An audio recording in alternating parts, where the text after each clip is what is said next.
Gracias por venir. Vamos a proceder a brindarles la información respecto del cumplimiento del fallo de la Corte Suprema de Justicia de la Nación en cuanto fuera ordenado el día 19 de noviembre el ingreso de las personas que se encontraban inscriptas a ese momento a la provincia, cumpliendo todos los protocolos sanitarios que dispuso la provincia en el término de 15 días hábiles. Bien. Al respecto, tenemos que señalar de que al día 19 de noviembre teníamos 8.321 personas inscriptas en el sistema. Este es el universo sobre el cual debíamos empezar a trabajar a partir del fallo de la Corte Suprema de Justicia de la Nación. Sin embargo, cuando se iniciaron los contactos personalizados con cada uno de los 8.321 personas, hubieron personas que tuvimos que tomar contacto por vínculo con esos 8.321 que no estaban declarados, tal como fuimos contándoles que, por ejemplo, de un grupo familiar solamente se había inscrito uno de los miembros, omitiendo inscribir a los hijos o al otro cónyuge, por ejemplo. En total, estas personas fueron 555 más, lo cual hizo un total de personas contactadas en el marco de la medida cautelar ordenada por la Corte Suprema de Justicia de la Nación de 8.876 personas. Ese fue el número definitivo sobre el cual se tuvo que ir trabajando, insistimos, dentro de lo que fue la medida cautelar ordenada por la Corte Suprema de Justicia de la Nación. De estas 8.876 personas, tenían domicilio en la provincia 3.909 personas. De esas 8.876 tenían domicilio fuera de la provincia de Formosa 4.967 personas.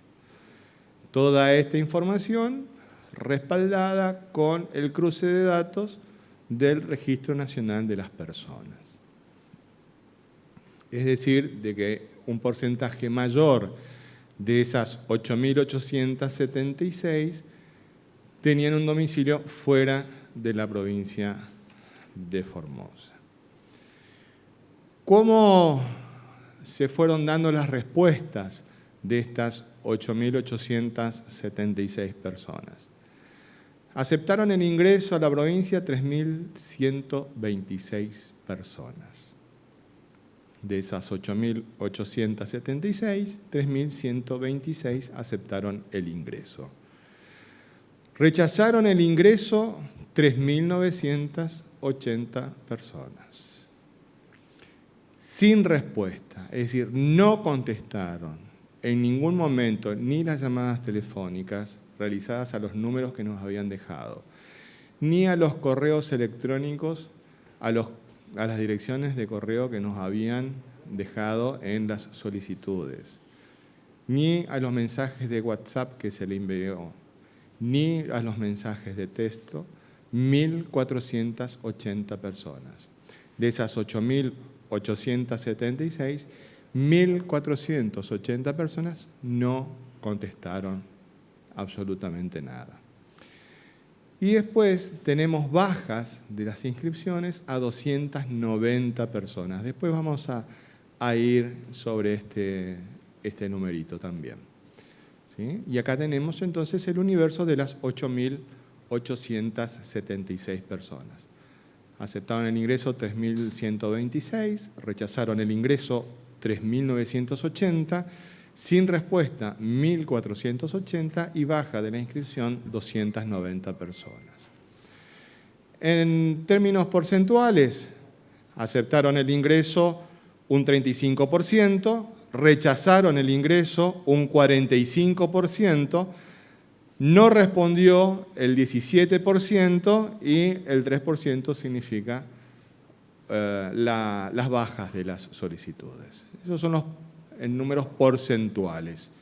Es decir, hay un mayor porcentaje de los rechazos al ingreso ordenados por la Corte Suprema de Justicia de la Nación. Ahora vamos a ver cómo se desagrega la aceptación de propuestas de esas 3.126 personas que aceptaron la propuesta.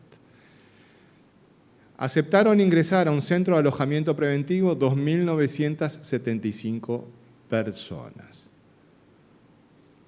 Aceptaron un ingreso pago, es decir, tenían la opción, aquellos que no querían a un centro de alojamiento preventivo decían, miren, yo voy a ir a un hotel, yo me lo pago, eso significa lo que es el ingreso pago, 102 personas, esa opción estaba disponible y habilitada para aquellas personas que así lo desearan realizar. Al momento del informe de la Corte Suprema, todavía restaban reprogramar la fecha por PCR positivo a 49 personas. Y ahí tenemos la totalidad de las 3.126 personas que aceptaron la propuesta de ingresar a la provincia. Obviamente, todo esto está respaldado con la documentación pertinente. Con los que rechazaron el ingreso hubo un procedimiento distinto. Recordamos que son 3.980 personas las que rechazaron el ingreso. Entonces se hizo un trabajo con ellos respecto de cuáles son los motivos que esgrimían para rechazar ese ingreso. Y ahí tenemos que adujeron problemas económicos el 17.2%, falta de movilidad, un 7.9%, nos indicaron de que el plazo fue corto, un 36.4%. Sobre ese inciso del plazo fue corto, nos detenemos un momentito, porque en números absolutos estamos hablando de 1.448 personas, números más, números menos, pero 1.448 personas que manifestaron de que el plazo fue corto. Se trabajó con esas personas nuevamente, se establecieron muchas comunicaciones con ellos y de ese número, de ese 36%, tomémoslo como a ese 36% como un 100%, ya con el 76% hemos resuelto el ingreso con posterioridad al 14 de diciembre. Tenemos organizados ingresos, de hecho el día de mañana ya está ingresando, hoy está ingresando gente y mañana también, así hasta el 28 de diciembre que tenemos ingresos, pero también vuelve a subir la cantidad de ingresos los meses de enero y febrero con estas personas. Es decir, de esas 1.448 que nos dijeron de que no entran porque el plazo fue muy corto, ya más de 1.200 y pico de personas ya está resuelta esa situación con un plazo mucho más adelante del que originalmente estaba previsto, porque la Corte, recordemos, nos dio el ingreso en el término de 15 días hábiles. Después, por no contar con los requisitos sanitarios, el PCR fue un 0.4%, pero no por una cuestión económica, sino la dificultad que tienen las personas en otras jurisdicciones de obtener el estudio del PCR. No en todas las provincias lo realizan, no en todas las provincias lo realizan a una persona que no tiene síntomas, solamente están haciendo estudios de PCR a la persona sintomática. Entonces eso entraña una dificultad, pero bueno, con esas personas también se trabajó muchísimo y nadie va a poder decir de que no entró a la provincia porque no se pudo hacer el PCR, porque estuvimos trabajando en todo momento con estas personas, ubicándolo en centros de alojamiento preventivo específicos para que estén los grupos de estas personas que no se hicieron esos estudios, se trabajó con ellos, hubo un acompañamiento permanente. En definitiva, terminó siendo un 0.4% del porcentaje. Un 3.2% nos indica que no quieren hacer la cuarentena y no van a venir a la provincia mientras mantengamos esta política sanitaria de realizar una cuarentena al ingreso de la provincia. Otros motivos nos dijeron, bueno, miren, mi licencia no coincide con estos tiempos, mi situación se modificó respecto del pedido original, por cuestiones laborales no puedo dejar mi negocio. Es decir, muchísimas cosas que lo englobamos en otros motivos, que representa un 2.8% de ese universo de 3.980 personas que rechazaron la propuesta de ingreso. El 16.6% no nos explicó, no nos dijo por qué rechazaban la propuesta, no dio mayores explicaciones, y un 15.5% nos dijeron directamente que no desean regresar a la provincia. Insistimos en un punto, todas estas comunicaciones están documentadas. No nos olvidemos de que hay otro número que es el de los que no contestaron directamente, nos ignoraron, que es 1.480 personas. De esas 8.876 no contestaron bajo ningún tipo de comunicación.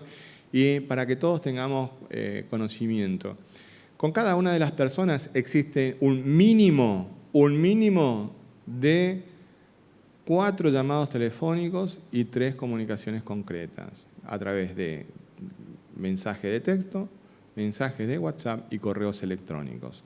El mínimo, ese es el mínimo, minimorum que hay. Sobre esas 1.480 personas nunca tuvimos una respuesta. Hubieron casos de personas que habían cambiado el número de teléfono, pero por familiares nos enteramos y agradecemos a las redes sociales. Hay el caso de una mamá que salió por TN a decir de que la hija no la habían contactado, y sí, efectivamente, porque había cambiado el número telefónico. Conseguimos el nuevo número telefónico de la chica, nos lo dio la mamá y bueno, ahí se pudo contactar, pero ese es un caso ejemplificativo de muchos otros casos similares. Tenemos la baja de la solicitud. Este es un punto que requiere cierta mención. Por irregularidades, 195 casos, que es lo que nosotros le habíamos comentado a lo largo de los días, de que habían personas que nunca habían salido de la provincia y sin embargo se inscribieron en el registro para ingresar a la provincia. Por lo tanto, había una irregularidad. Entonces, de ese grupo de personas, 195 de ellas están en una causa judicial, que es la que nosotros informamos, que una vez determinadas las distintas situaciones, 195 fueron puestas estas inscripciones irregulares a disposición de la justicia para que continúe la investigación. Y ahí tenemos personas que ingresaron irregularmente, por distintos pasos no habilitados, omitiendo la realización de la cuarentena y de todos los estudios preventivos que exigimos en la provincia. Tenemos casos de personas que nunca habían salido de la provincia. Pero el detalle es que durante esta comunicación, esas personas nos respondían diciendo de que no tenían interés en venir a la provincia.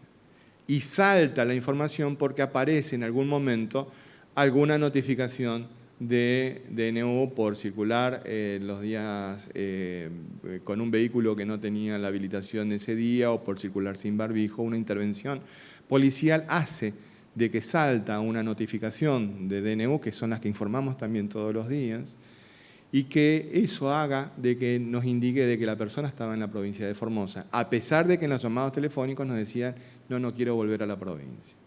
Muchos casos de esos hemos tenido, pero bueno, es una cuestión que ahora van a tener que explicar a la justicia. Y después 95 personas nos dijeron directamente que querían bajarse de la solicitud que habían realizado. En total, fueron 290 personas las que estaban en este rubro de baja de solicitud. Recordamos entonces de que aceptaron el ingreso 3.126 personas. Pero al día 14, los ingresos reales y efectivos fueron de 2.774 personas. Entonces ahí nos surge una diferencia de 352 personas. Por ejemplo, dentro de esas 352 personas están las 49 cuyo PCR aún estaba positivo, aguardando una nueva fecha de ingreso. Pero además nos quedarían 303 personas, con la gran mayoría de esas personas ya se coordinó una nueva fecha de ingreso justamente para otros días posteriores al 14 de diciembre, que era la fecha límite que nos había puesto la Corte Suprema de Justicia de la Nación. Así que con esto se sigue trabajando. No es que se ha cortado también el trabajo. Nosotros para el día de hoy teníamos programado 43 ingresos y para el día de mañana ya tenemos más de 50 ingresos previstos para, dentro de lo que son las distintas vías de ingreso que tiene la provincia. Porque esto fue lo resuelto por la Corte Suprema de Justicia de la Nación el día 19 de noviembre. Sin embargo, las inscripciones no cesaron después del día 19 de noviembre, porque la inscripción permaneció abierta. Entonces, después del 19 de noviembre, hubieron personas que se inscribieron. Y en total, hasta la fecha, se han inscrito 3.275 personas. Eso ya con posterioridad a lo que fue la resolución de la Corte Suprema de Justicia de la Nación. De estas 3.275 personas ya están ingresando a la provincia, con todas hay una comunicación, con todas hay acordadas fechas de ingreso, y para que todos tengamos una idea de, en el marco del programa de ingreso ordenado y administrado, ingresaron ya de esa cantidad de personas 758 personas. Y lo que es ingresos por salud, ingresos humanitarios, trabajadores esenciales, Fuerzas Armadas y Seguridad y los de producción, 295 personas. Así que de ese universo de 3.275 personas, 1.053 ingresaron a la provincia de Formosa. Y con el resto de las personas se está en contacto coordinando la fecha de ingresos a nuestra provincia. Para que entonces, como síntesis, podamos tener todos conocimiento, hemos realizado hasta la fecha 12.275 contactos con las personas que se encuentran inscriptas, y eso mínimamente lo tenemos que multiplicar por 3 comunicaciones por cada una de ellas, y nos vamos a dar cuenta de la magnitud del trabajo que se ha desarrollado y que en este momento continúa en cada uno de los centros de alojamiento preventivo con la atención de esas personas que ingresaron en el marco de la medida cautelar ordenada por la Corte Suprema de Justicia de la Nación y los ingresos posteriores que no cesaron en ningún momento. Esa es la información que se ha brindado a través de la Fiscalía de Estado a la Corte Suprema de Justicia de la Nación y que ahora la hemos brindado a todos ustedes. Estamos abiertos a las preguntas que deseen formular. Recordamos que es una pregunta por periodista. Gracias. Buenas tardes, Agustín Torres 10 para LRA 8 Radio Nacional Formosa y LRA 20 Radio Nacional Las Lomitas. Por lo visto, ministro, continúa la inscripción de formoseños que quieren ingresar a la provincia y continuará seguramente teniendo en cuenta que se viene un receso. ¿La provincia va a seguir generando centros de alojamiento preventivo o con lo que ya tenemos es suficiente? Gracias. Gracias a usted. Nosotros tenemos hoy una cantidad tal de centros de alojamientos preventivos que supera holgadamente la cantidad de personas que tenemos inscriptas para ingresar a la provincia. La idea es poder trabajar de esta manera hasta un momento determinado para luego liberar los establecimientos educativos a los fines de poder acondicionarlos para el inicio del ciclo lectivo del año 2021.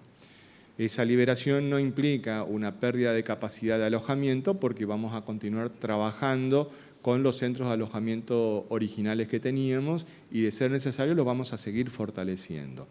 Pero en base al análisis de proyección que tienen los compañeros y las compañeras que estuvieron trabajando en esta cuestión, los números que se están manejando para el mes de enero, para el mes de febrero y para el mes de marzo son números que nos van a permitir trabajar con holgura en cuanto al ingreso de personas a nuestra provincia. Recordamos también de que se habilitó en la inscripción, en los formularios de inscripción, la opción de las personas que desean salir de la provincia para después volver a regresar a ella, de manera tal de que está prevista también esa posibilidad y que dentro de ese universo de personas ya están manejándose la organización de sus regresos a la provincia.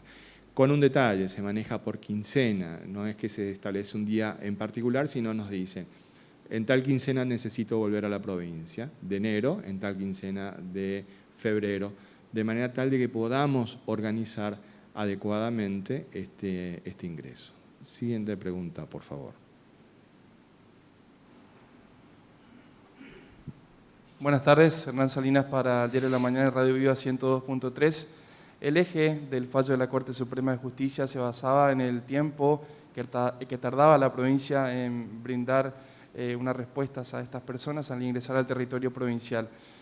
Con este ingreso masivo de personas se reforzó, se mejoró el sistema. La consulta es, de ahora en adelante, ¿cuál sería el tiempo promedio para brindar una respuesta y una fecha a un pedido de ingreso? Muchas gracias. En este momento no hay personas inscritas con las que no se haya tomado contacto ya. Por lo tanto, eso está al día. Se está al día en cuanto a eso. Lo que sí se están coordinando las fechas de ingreso. Nos sorprendieron personas que, porque todos pensábamos en nuestro imaginario de que la fecha del 10 de diciembre iba a ser la fecha tope, porque era el último día que, de no tener ningún inconveniente, le iba a permitir a la persona salir el 24 de diciembre para poder estar en su familia. Bueno, esa era la idea preconcebida que teníamos, pero sin embargo después continuaron ingresando personas y nos solicitan el ingreso. Es decir, tenemos todo ocupado con personas, ingresos de personas hasta el 28 de diciembre. Creo que el 29 todavía no tenemos ningún pedido específico para el día 29 de diciembre, el 30, tampoco para el 1, capaz que ahí se van a tomar unos días, pero después ya para enero de nuevo sube la curva de ingresos, porque ahí sí ya están las personas que habían solicitado salir de la provincia y volver a ingresar. Ahí de nuevo tenemos una curva en ascenso en cuanto a los ingresos. Hoy no tenemos demoras en esta solicitud. No tenemos demora en este momento. Siguiente pregunta, por favor. ¿Qué tal? Buenos días, Javier Ruiz para Radio Formosa 88.1. Doctor, ¿qué balance hace con respecto, doctor González, qué balance hace con respecto a los rechazos de ingreso, ¿no? Estaba viendo los números de acá, hay un fuerte número que indica el 36,4%, que fue un plazo corto, ¿no? Teniendo en cuenta que el plazo lo puso así la justicia, ¿no? Además, a tener en cuenta que el imaginario, obviamente, que de estas 8.500 personas, de los medios porteños, era que toda la gente estaban varadas ahí en el puente, ¿no? Y sin embargo, números marcan otra cosa a la hora de comunicarse con todas esas personas. Muchas gracias.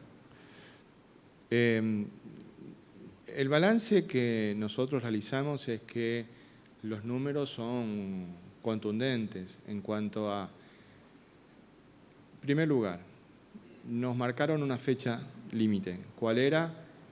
Al 19 de noviembre. Todos los que estaban inscritos al 19 de noviembre tenían que entrar en 15 días hábiles. Ese plazo, que nos pareció un plazo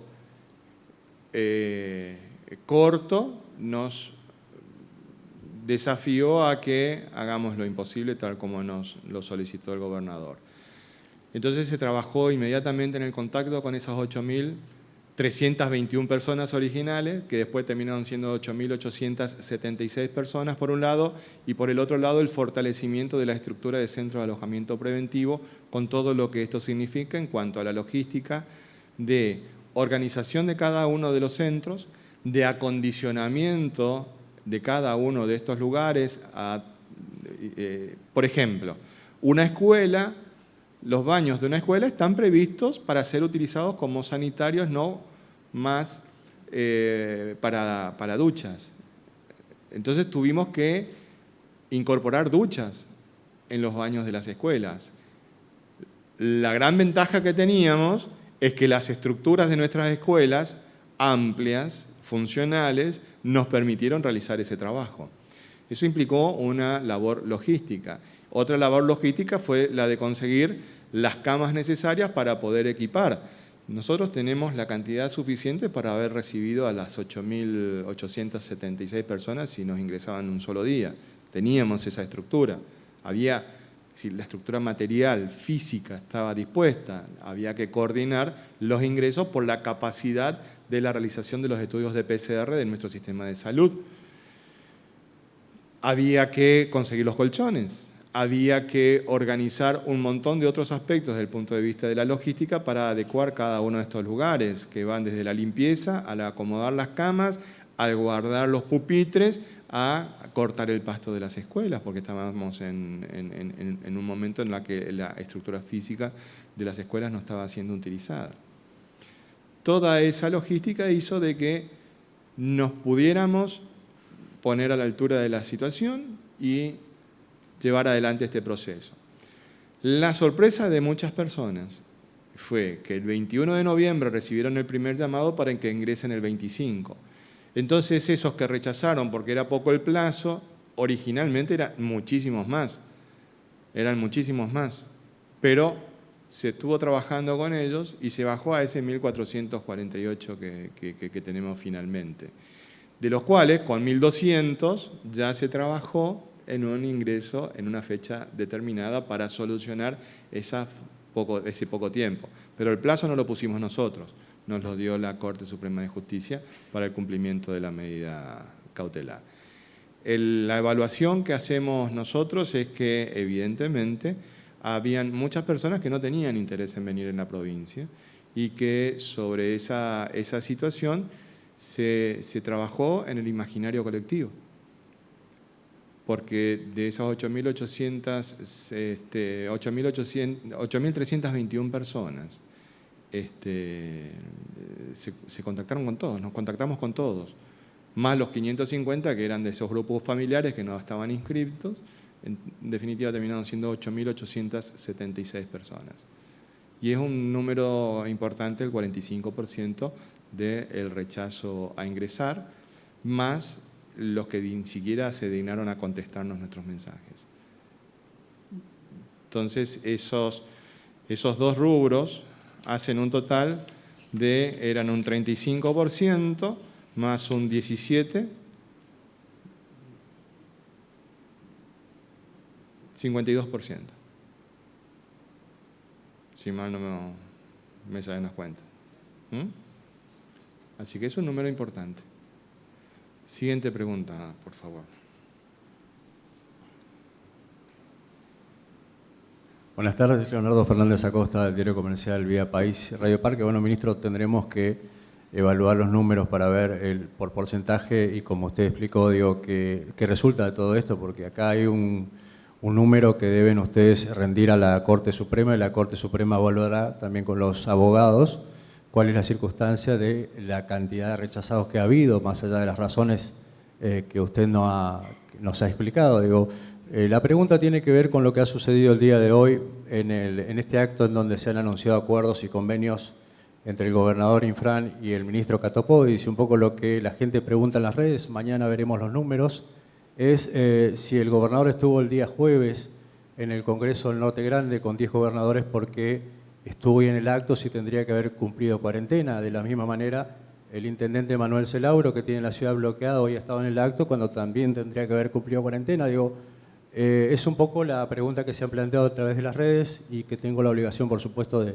transmitírsela. Gracias. Decreto de necesidad y urgencia.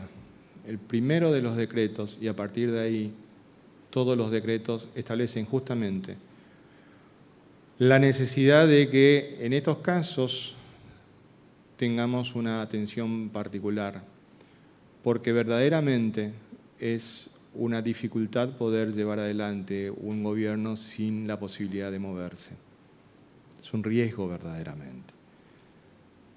Pero para la tranquilidad de absolutamente todos, de todos.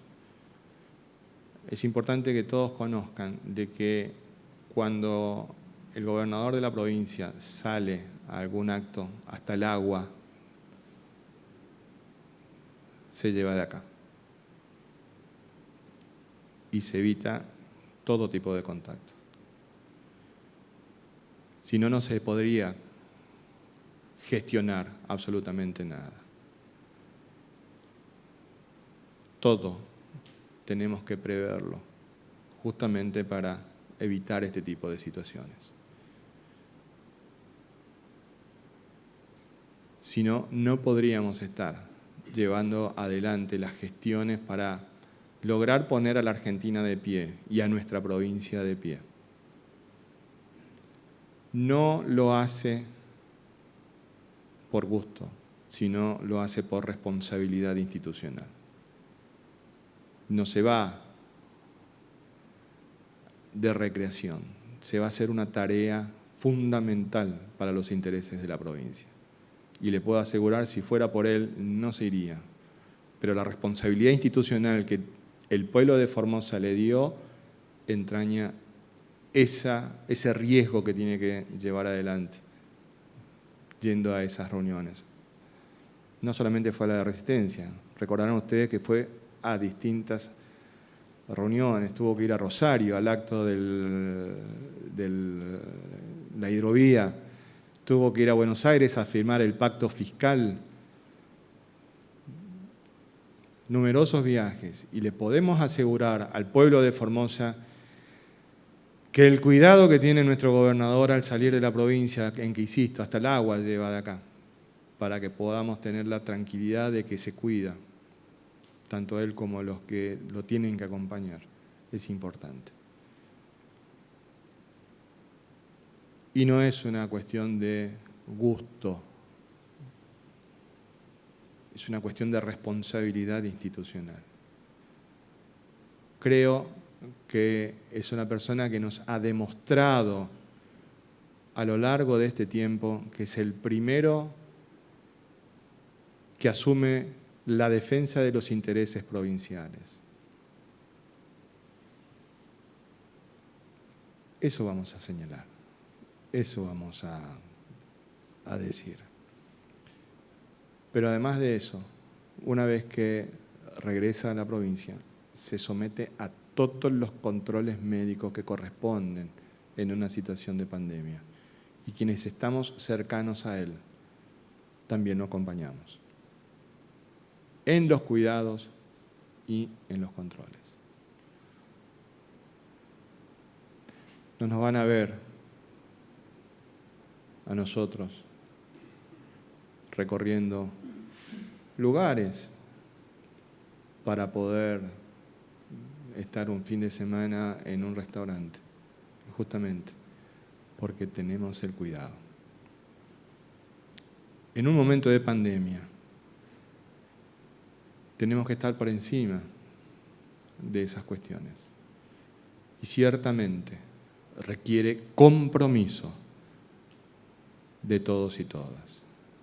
Y nosotros tenemos una responsabilidad. Quienes tenemos la responsabilidad de una función pública, tenemos una responsabilidad muy alta. No podemos poner en riesgo todo lo logrado, justamente. Entonces, hay cuestiones que muy a pesar de lo que tuviéramos nosotros ganas de realizar o no, no podemos dejar de hacerlas, como por ejemplo estos viajes que tiene que realizar el gobernador.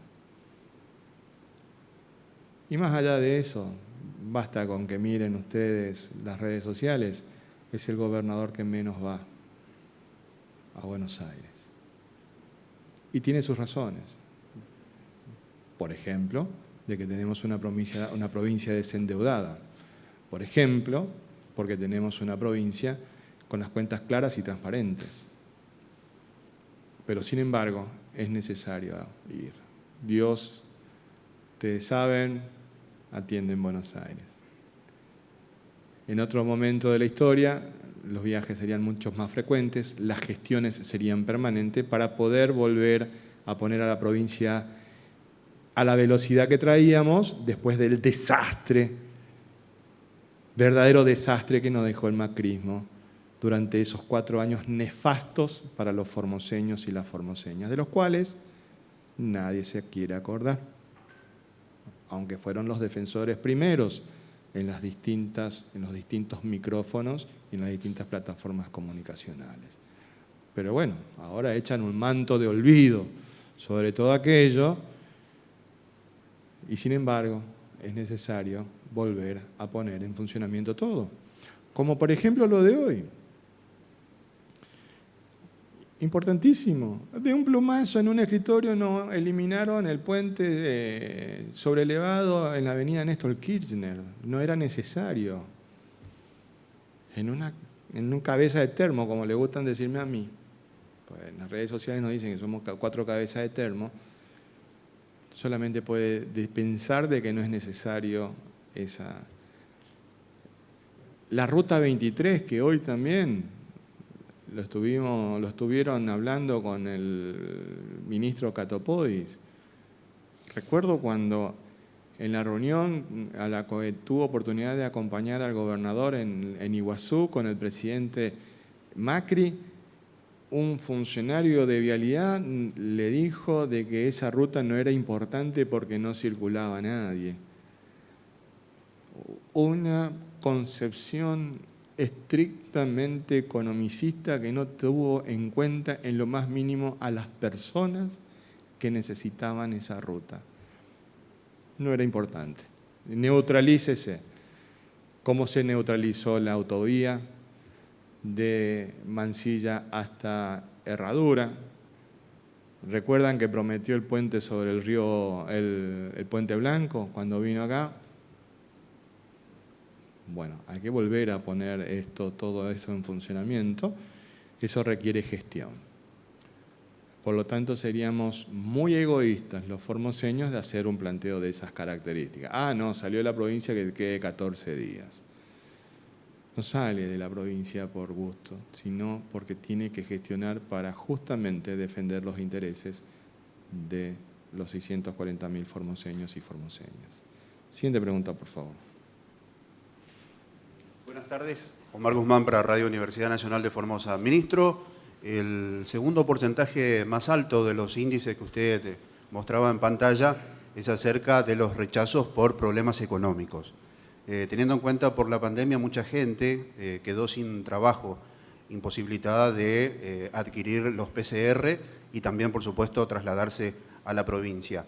¿Hay algún tipo de consideración con este sector? ¿Hay nuevamente llamadas para poder reprogramar? ¿Hay alguna ayuda por parte del gobierno para que puedan finalmente ingresar a la provincia? Gracias. Se hicieron llamadas permanentes, muchas de esas personas que manifestaron que tenían un problema económico, después con el transcurrir de los días que volvieron a ser contactados porque esto fue producto de una encuesta. El primer paso fue el de acepta o no acepta. Una vez que se definieron los dos grupos, se empezó a trabajar con los que aceptaron todo lo que significaba el ingreso y con los que no aceptaron, ¿por qué no aceptaron? Originalmente era un número mayor y se trabajó muchísimo con todos ellos, solucionando todo cuanto estaba a nuestro alcance solucionarlo. Muchos de los plantearon cuestiones económicas, con posterioridad nos informaban de que habían vuelto a trabajar, que la situación económica estaba mejorando, que no era la situación que habían planteado cuando se inició esta situación. Pero nosotros, el programa de ingreso ordenado y administrado está abierto, estamos en permanente comunicación con todas las personas. Y todo cuanto esté a nuestro alcance lo vamos a ir trabajando para solucionarlo. se imaginará que de todas estas, de 8.876 personas, detrás de cada una, no son números fríos, hay personas con historias, y cada uno de nuestros compañeros y compañeras que trabajaron en esto, que también tenemos que agradecer muchísimo a los voluntarios y las voluntarias que trabajaron en esto, del programa de Militantes por la Salud y la Vida, porque hicieron un acompañamiento tal de cada una de las personas que establecieron un vínculo muy profundo, no solamente con aquellos que ya ingresaron, sino con aquellos que decían que rechazaban. En la pesquisa que se hizo a partir de las causas que invocaron del por qué no venían, se trabajó muchísimo, y ese número originalmente era mucho más alto y se fue reduciendo justamente a partir del trabajo y las distintas opciones de solución que se fueron brindando. Siguiente pregunta, por favor. Buenas tardes a todos y a todas. Gladys Torres para Radio Diamante Formosa, Radio Telesur Formosa desde Pirané y Radio 88.9 Radio Amistad Formosa. Doctores, quisiéramos saber si la gente de Clorinda cuenta con todo, digamos, están llevando una vida normal en el hábitat donde están en este momento. Las preguntas también de la radio nos dicen cuándo serían desbloqueados y si para estas fiestas habría, digamos, algo así como más flexibilización. Sobre todo la parte de la salud es lo que más preocupa, si están recibiendo toda la atención correspondiente desde todos los centros de salud y si tienen, digamos, toda la cobertura necesaria en cuanto a todo lo que sea alimentación. Gracias. Doctor Romero Bruno, por favor. Bueno, primero tenemos que saber de que el virus no descansa, en realidad festeja también, porque justamente cuando se dan las oportunidades donde hay muchas personas, el virus tiene más posibilidad de transmitirse. Entonces, en ese sentido, tenemos que recordar que estas fiestas no son días distintos a los que venimos acostumbrándonos en esta nueva normalidad. Tenemos que ser prudentes, ser responsables, acá en Clorinda y en cualquier localidad. O sea, las condiciones de estos días van a ser iguales para todos. Con respecto a Clorinda concretamente, dentro del ámbito de la misma ciudad se dan las mismas situaciones que vivimos acá. El requisito que se comporta como circuitos, así como tenemos circuitos dentro de los centros de alojamiento, donde tratamos de que no se establezcan conexiones. Bueno, de una manera similar también, Clorinda es un circuito para evitar justamente alguna situación de riesgo. Y en ese sentido, siempre el requisito son los estudios de PCR que se tienen que realizar al ingreso. Excepciones a esta, lógicamente, son todas las cuestiones de salud. Por lo pronto, y mañana vamos a profundizar un poco más el tema, ¿por qué establecemos como situación de mayor riesgo? Porque justamente el riesgo está en la frontera. El riesgo por ahí no está en Clorinda hacia adentro, está en los límites de Clorinda con la situación que está viviendo Paraguay. Entonces hay unos indicadores que justamente nos establecen situaciones de riesgo que por ahí mañana vamos a detallar mucho mejor. Pero las condiciones son iguales que acá.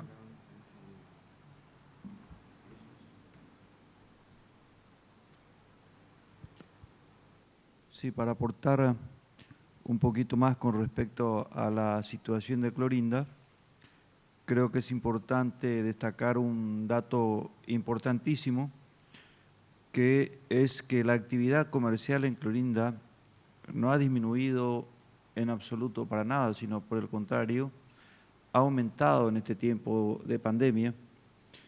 Es decir, que por un lado, la seguridad alimentaria de esa población está asegurada, no hay desabastecimiento y la actividad comercial continúa también.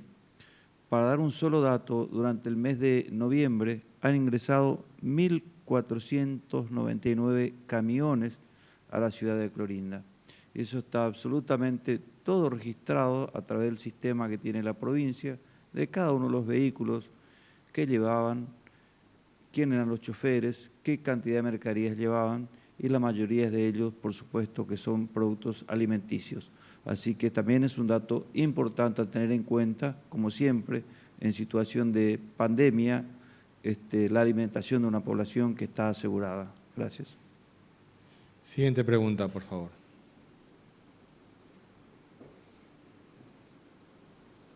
Buenas tardes, Paulo Rossi para C3 Noticias. No solemos, puntualmente, justamente en el noticiero de Canal 3, no solemos guiarnos por las redes sociales, pero vi que mucho se habla de las redes sociales acá, y mi pregunta puntual tiene que ver con algo. Usted habló de logística para acondicionar las escuelas, que hubo que acondicionar los baños, por ejemplo, las camas, los colchones, la comida, toda esa logística. Y en las redes sociales mucho circuló de que está bien que lo hagan porque Nación le manda plata a la provincia. ¿Cuánto hay de cierto esto o cuánto puso la provincia para que ingresen estas 4.000 personas? Muchas gracias. Bien, esa es una información que fue utilizada frecuentemente por distintos medios de comunicación enrolados con la oposición. Puntualmente existió una pregunta de un periodista que está en esta sala que ameritó una respuesta por parte del ministro de Economía, donde explicó lo que fueron los ingresos específicos y las inversiones que se realizaron justamente para atender este tipo de situaciones. Entendemos nosotros de que existen un montón de argumentos dando vuelta por ahí que están fundados más que nada en la carencia de argumentos lógicos con los cuales poder rebatir esto que acabamos de mostrar. Esto que acabamos de mostrar. Ciertamente no tenemos nada que ocultar, estos son los números, la Corte los va a revisar seguramente, es muy probable que hagan presentaciones, todo lo que sea necesario, pero detrás de cada una de estas comunicaciones hay, mejor dicho, detrás de cada uno de estos contactos que le habíamos mencionado a ustedes, que son 12.275, hay muchas comunicaciones con esas 12.775 personas. Hay muchísimas comunicaciones. Y lo importante es que están todas respaldadas documentalmente. Están respaldadas con la fecha de los llamados telefónicos, están respaldadas con los mensajes de WhatsApp que se enviaron, están respaldadas con los mensajes de texto que se enviaron, están respaldadas con los correos electrónicos que se enviaron. Es decir, hay un archivo muy completo que ante cada situación que se plantee vamos a poder explicar y de última encontrar la solución que fuera necesaria. Porque acá la idea es encontrar soluciones. Nadie está buscando generar molestias a nadie. Acá lo único que se está buscando es proteger la vida y la salud de los 640.000 formoseños y formoseñas. En esa línea estamos y desde esa línea el gobernador no se ha apartado. Todos estaban esperando qué reacción iba a tener el gobernador Infran ante el fallo de la Corte Suprema de Justicia de la Nación. Corrieron apuestas respecto de lo que iban a hacer. Es más, alguno mandó la derrota política del gobernador a un portal de Buenos Aires. Y la verdad es que fue una resolución judicial que permitió que los formoseños demostráramos el grado de organización que tenemos, de qué manera enfrentamos las adversidades y cómo, al plantearnos hagamos posible lo imposible, el pueblo respondió. Miren, para que tengamos conocimiento de lo que es. Hoy cumplió la cuarentena el grupo de personas que estaba haciendo el aislamiento en un centro de alojamiento preventivo de una localidad del interior de la provincia. Minutos antes de venir a la conferencia de prensa, me llama el intendente. de esa localidad. Y estaba emocionado. Estaba emocionado porque las personas que habían hecho la cuarentena en su pueblo estaban saliendo y estaban felices de volver a la comunidad. Y habían preparado, vieron cómo es nuestra gente del interior. El día de la lluvia en Mojón de Fierro se habían organizado para prepararle el embellú a la gente que estaba alojada porque había llovido. Eso habla del corazón y del grado altísimo de participación que tiene nuestro pueblo y de la altísima solidaridad que tienen los formoseños y las formoseñas. Entonces, no busquemos el pelo en el huevo. Pongámonos por encima. En esta oportunidad pongámonos por encima de eso. Si acá tenemos que trabajar juntos para cuidar la salud y salvar vidas. Lo haremos mejor, lo haremos peor, pero ese es el objetivo que tenemos que buscar juntos. Juntos. Por eso invitamos a aquellos que hayan tenido una actitud de carácter negativo respecto de estas medidas, que trabajemos juntos para poder avanzar.